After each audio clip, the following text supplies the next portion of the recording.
எந்த ஒரு சின்ன விஷயமா இருந்தாலும் அதிகமா யோசிக்கிற நபரா நீங்க இருக்கீங்களா? லைக் அவங்க நம்மளை பத்தி என்ன சொல்லிடுவாங்க, நான் பண்ற இந்த விஷயம் தப்பா போயிடுச்சுன்னா என்ன பண்றது, முன்னாடி நடந்த மாதிரி இப்பயும் நடந்துருச்சுன்னா என்ன பண்றது அப்படின்னு நிறைய யோசிக்கிறீங்களா? அவங்க கிட்ட நான் ஒண்ணு சொல்றேன், நீங்க தனியா இல்ல. நானும் பல வருஷமா இந்த மாதிரி அதிகமா யோசிச்சு ஒரே இடத்த ஸ்டக் ஆகி இருந்திருக்கிறேன். பட் காலங்கள் போக போக என்னை பத்தி நான் தெரிஞ்சுக்க ஆரம்பிக்கிறப்போ என் வாழ்க்கையில அமைதி தேடி வர ஆரம்பிச்சது. எனக்கு எதெல்லாம் உண்மையா ஹெல்ப் பண்ணுச்சோ அதெல்லாம் உங்ககிட்ட ஷேர் பண்றேன். கண்டிப்பா உங்களுக்கும் அது ஹெல்ப்ஃபுல்லா இருக்கும். ஹை தங்கம்ஸ், welcome back to my channel. என்ன இப்பதான் நீங்க ஃபர்ஸ்ட் டைம் பாக்குறீங்கன்னா, நான் பூவி. எனக்கு ஒரே இடத்த ஸ்டக் ஆகி என் வாழ்க்கையில அழகான விஷயங்களை பார்க்காம போக விருப்பம் இல்ல. நீங்களும் அப்படி இருக்கீங்களா? எதுக்கு வெயிட்டிங்? சப்ஸ்கிரைப் பண்ணி பக்கத்துல இருக்க பெல் ஐகான் கொடுத்து வச்சுக்கோங்க. அப்போதான் நான் போடுற வீடியோ உங்களுக்கு நோட்டிபிகேஷனா வரும். எப்பெல்லாம் நீங்க ஃப்ரீயா இருக்கீங்களோ அப்பெல்லாம் பார்க்கலாம். இல்லையா வேலை செஞ்சுட்டே கேட்கலாம். ஓவர் திங்கிங், அதிகமா யோசிக்கிறது அப்படிங்கிறது ஒரு திங்கிங் ப்ராப்ளம் கிடையாது. ஓகே, நம்ம யோசிக்கிறதுல தான் ஏதோ பிரச்சனை போல. அது அப்படி இல்லை. It's an emotional one. இது நம்ம எமோஷன்ஸ் கூட கனெக்ட் ஆகும்.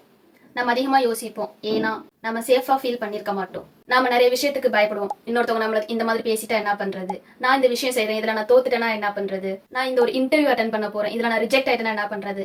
இப்படிப்பட்ட இந்த ஒரு பயங்கள் தான் நமக்கு ஒரு சேஃப் இல்லாத ஒரு என்விரான்மெண்ட் ப்ரொடியூஸ் பண்ணுது. அந்த ஒரு சேஃப் இல்லாத என்விரான்மெண்ட் நமக்கு ஓவர் திங்கிங்கை அதிகப்படுத்துது. அதனாலதான் நாம ஒரு விஷயத்த அதிகமா யோசிச்சு அதுல எந்த மாதிரியான விஷயங்கள்லாம் நடக்கலாங்கிற பாசிபிலிட்டிஸை திரும்ப திரும்ப நம்ம மைண்டுக்குள்ள ஓட்டி பார்த்துக்கிட்டே இருக்கிறோம்.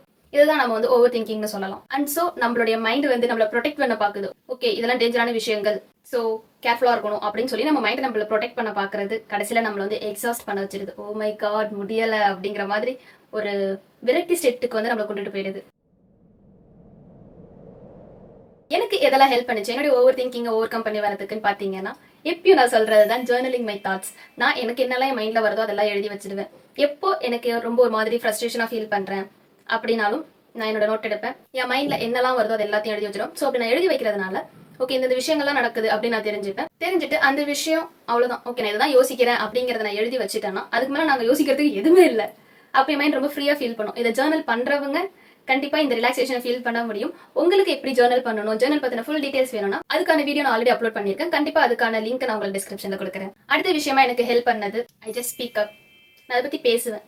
என்ன யார் ஜட்ஜ் பண்ண மாட்டாங்களோ நான் உங்ககிட்ட என்னோட விஷயங்களை சொல்லுவேன். அப்படி பார்த்தோம்னா ஏன்னா எங்க அண்ணன் கிட்ட எனக்கு என்னெல்லாம் தோணுதோ அதை எல்லாத்தையும் நான் சொல்லுவேன். எங்க அண்ணன் ஜட்ஜ் பண்ண மாட்டாங்க. அண்ட் நான் சொல்ற விஷயத்த இன்னொரு நாள் அதை எடுத்துட்டு என்கிட்ட பேக் ஸ்டாப் பண்ற மாதிரி அவங்க என்ன இதுவரை சொன்னது கிடையாது. சோ இந்த மாதிரி நபர்கள் உங்க வாழ்க்கையில யாராவது ஒருத்தர் இருந்தாலும் அவங்க கிட்ட உங்களுக்கு எதெல்லாம் ஃபீல் பண்றீங்க, என்ன மாதிரி நீங்க ஃபீல் பண்றீங்க அப்படிங்கறத அந்த மாதிரி நபர்கள் கிட்ட நீங்க சொல்லுங்க. நீங்க சொல்றப்போ உங்களுக்கு எந்த ஒரு சொல்யூஷனும் தேவை கிடையாது. பட் சொல்லிட்டா சில பேருக்கு மைண்ட் ரிலாக்ஸ் ஆகும். ஆனா நம்ம சொல்ல ஏன் பயப்படணும், அதை ஒரு நாள் எடுத்துட்டு நம்மளை குத்தி காட்டிடுவாங்களோ அப்படின்னு யோசிப்போம். பட் உங்களை ஜட்ஜ் பண்ணாம ஒரு நபராது உங்க வாழ்க்கையில கண்டிப்பா இருப்பாங்க. அப்படி இல்லையா, அப்படிப்பட்ட ஒரு நபரை நீங்க கண்டுபிடிங்க. அவங்க கிட்ட நீங்க உங்க மனசு விட்டு பேசுங்க. மேபி அவங்க சொல்ற சொல்யூஷன் உங்களுக்கு அது பெட்டரா இருக்கலாம். அதை நீங்க இம்ப்ளிமெண்ட் பண்றப்போ அது உங்க வாழ்க்கை அடுத்த ஸ்டெப்புக்கு எடுத்துட்டு போறதுக்கு ஹெல்ப்ஃபுல்லா இருக்கலாம்.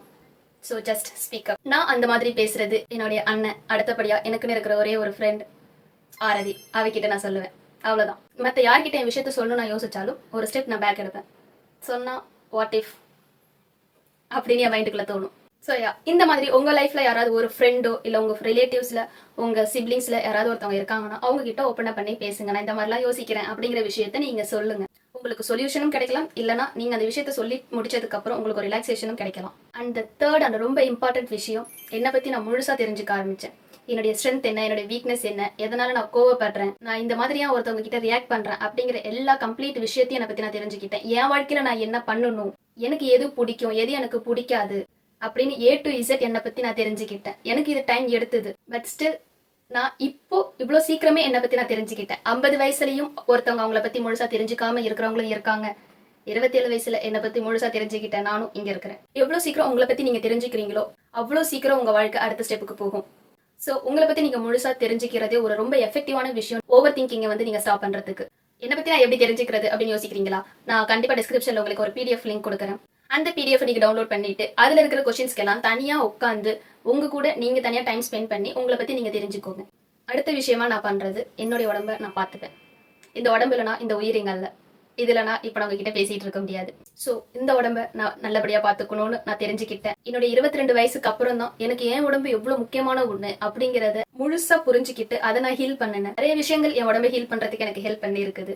என் மைண்ட் ஹீல் பண்ண ஆரம்பிச்சப்போ ஆட்டோமேட்டிக்கா என் உடம்பு ஹீல் ஆக ஆரம்பிச்சது. அண்ட் அதை தாண்டியும் என் உடம்புக்கு நான் பண்ண வேண்டிய விஷயங்களா நான் வந்து வாக்கிங் போவேன். டெய்லி கண்டிப்பா வாக்கிங் போவேன். எனக்கு கொஞ்சம் ரெஃப்ரெஷிங்கா ஃபீல் ஆகணும், நான் ஃபேஸ் பேக், முல்தானி மட்டி இந்த மாதிரி விஷயங்கள்லாம் ஃபேஸ்க்கு நான் அப்ளை பண்ணுவேன். ஸோ அப்படி அப்ளை பண்ணிட்டு நான் அப்புறம் ஜில்லு தண்ணியில இருந்து உப்பு போட்டுட்டு காலை அதை ஒரு 20 மினிட்ஸ் வச்சிருப்பேன். ஸோ அப்போ ஃபேஸ் பேக்கும் 20 மினிட்ஸ் கண்டிப்பா நம்ம ஃபேஸ்ல இருக்கணுமா. என்னுடைய காலி வந்து அந்த சால்ட் வாட்டர் ஒரு 20 மினிட்ஸ் வச்சேன்னா அவ்வளோ ரிலாக்ஸிங்கா நான் ஃபீல் பண்ணுவேன். இதை நீங்க ட்ரை பண்ணி பாருங்க. சீரியஸா சூப்பர் எஃபெக்டிவா இருக்கும். அவ்வளோ ரிலாக்ஸா இருக்கும். நீங்க செம்ம டீப் ஸ்லீப்புக்கு போவீங்க. உங்க காலை எப்போ நீங்க உப்பு தண்ணியில காலை ஒரு 20 மினிட்ஸ் வச்சுட்டு நைட்ல நீங்க தூங்க போறீங்களோ செம்ம ரிலாக்ஸிங்கா நீங்க ஃபீல் பண்ணுவீங்க.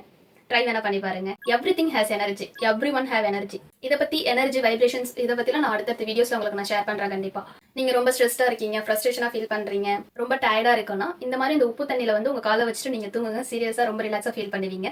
இதை நான் அடிக்கடி பண்ணுவேன். ஸோ இப்படி பண்ணிட்டு நான் தூங்குறதுனால நல்ல தூக்கம் வரும். நல்ல தூங்கி எழுந்தோன்னா நம்ம மைண்ட் ரொம்ப ஃப்ரெஷ்ஷா இருக்கும். ஓவர் திங்கிங் வந்து கம்மியா இருக்கும். ஸோ இந்த விஷயத்த நான் ஆஃபன் என் உடம்புக்காக நான் பண்ற விஷயங்கள்ல இது ஒன்று ரொம்ப இம்பார்ட்டன்டான விஷயம். அடுத்து எனக்கு ஓவர் திங்கிங்ல இருந்து ஓவர் கம் பண்ணி வரதுக்கு ஹெல்ப் பண்ண விஷயம் பாத்தீங்கன்னா என் வாழ்க்கையில ஒரு பகுதினே சொல்லுவேன். என் புக்ஸ்னா இந்த ஃபிக்ஷனல் புக்ஸ் இல்ல, லவ் ஸ்டோரி, டார்க் ரொமான்ஸ் இந்த மாதிரி புக்ஸ் எல்லாம் கிடையாது. நான் fictional books, self development books நிறைய நான் படிச்சிருக்கிறேன். ஸோ அதெல்லாம் தான் வந்து நான் எந்த மாதிரி எல்லாம் யோசிக்கணும், ஓகே நம்ம இந்த மாதிரி கூட யோசிக்கலாமா அப்படிங்கறதெல்லாம் எனக்கு புரிய வச்சது வந்து என்ன சுத்தி இருக்கிறவங்க இல்ல, என்னுடைய புக்ஸ் தான். ஸோ என் வாழ்க்கையில நான் பாசிட்டிவா திங்க் பண்றதுக்கு எனக்கு ஹெல்ப் பண்ண விஷயமும் எனக்கு ஹெல்ப் பண்ற விஷயமும் என்னுடைய புக்ஸ் தான்.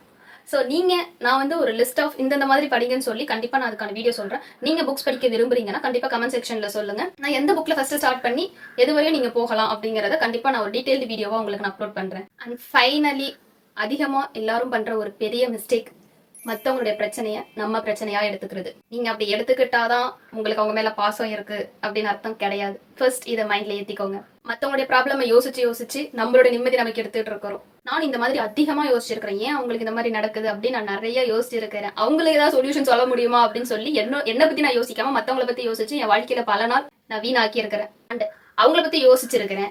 அந்த நபர் என்ன விட்டு போயிருக்கிறாங்க. How unfair. ஸோ நம்மளை பத்தி தான் நாம யோசிக்கணும். மற்றவங்களுடைய பிரச்சனை அது அவங்களுடைய பிரச்சனை, அவங்களுக்கு ஃபேஸ் பண்ணிக்க தெரியும். உங்களால முடிஞ்ச விஷயமா நீங்க பண்ணலாம்னா உங்களுக்கு ஏதாவது பெட்டர் சொல்யூஷன் இருந்தா அதை சொல்லுங்க போதும். அதை கேட்டு அவங்க லைஃப்ல எப்படி இம்ப்ளிமெண்ட் பண்றாங்கிறதுல தான் அவங்களுடைய லைஃப் ப்ராப்ளம் சால்வ் ஆகும். உங்களால போய் இன்னொருத்தவங்களோட வாழ்க்கையோட பிரச்சனையை A to Z சால்வ் பண்ணிட்டு இருக்க முடியாது. நீங்க இதை ஒத்துக்கலான்னு இந்த கசப்பான உண்மை இதுதான்.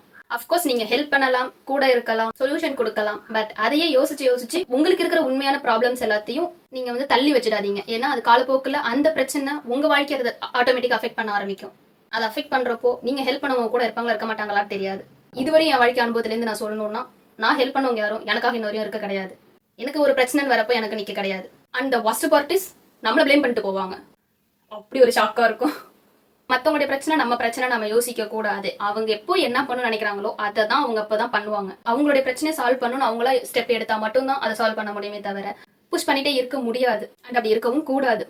ஃபர்ஸ்ட் திங், நீங்க சொல்யூஷன் கொடுக்கறதுனால நீங்க வந்து ஃபர்ஸ்ட் ப்ரையாரிட்டி அவங்க லைஃப்ல ஆயிட மாட்டீங்க. அது யாரா இருந்தாலும் சரி. செகண்ட், உங்களோட ரிலேஷன்ஷிப்குள்ள ஒரு பிரேக் வர ஆரம்பிக்கும். தேர்ட், அவங்களோட பிரச்சனை முடிஞ்சிருச்சுன்னா அவங்க உங்களை விட்டு போறதுக்கான பாசிபிலிட்டிஸ் நிறையவே இருக்குது. ஸோ நீங்க ஹெல்ப் பண்றவங்களை choose wisely to help someone. And அவங்களுடைய பிரச்சனை உங்களுடைய பிரச்சனை எடுத்துக்காதீங்க. இந்த ஒரு விஷயம் கத்துக்கிறதுக்கு எனக்கு ரொம்ப வருஷம் ஆச்சு. அதுக்காக நான் வந்து இப்போ மத்தவங்களோட பிரச்சனை கேட்க மாட்டேனா அப்படிலாம் இல்ல. கண்டிப்பா நான் ஆப்வியஸா கேட்பேன், நான் சொல்யூஷன் கொடுப்பேன். ஓகே இதை பண்ணுங்க அதை பண்ணுங்க அப்படின்னு சொல்லி நான் சொல்யூஷன்ஸ் கொடுப்பேன். பட் அது அவங்க பண்ணாங்களா அப்படின்னு சொல்லி நான் போய் நோட் பண்ணிக்கிட்டே இருக்க மாட்டேன். அது என்னோட வேலையும் கிடையாது.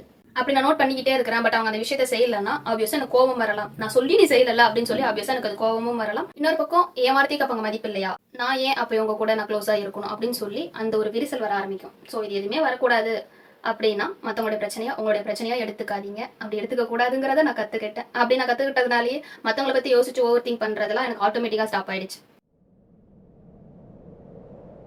ஒரு விஷயம் இப்ப எனக்கு தப்பா நடந்துருச்சுன்னா அது ஏன் இப்படி நடந்துச்சு அப்படிங்கறதுக்கான இம்மீடியட்டான ஆன்சர் எனக்கு வேணும்னு நான் யோசிக்க கூடாதுன்னு நான் கத்துக்கிட்டேன். இட்ஸ் ஓகே, நடக்கிறது நடக்கட்டும், காலம் அதுக்கேற்ற பதில சொல்லும்.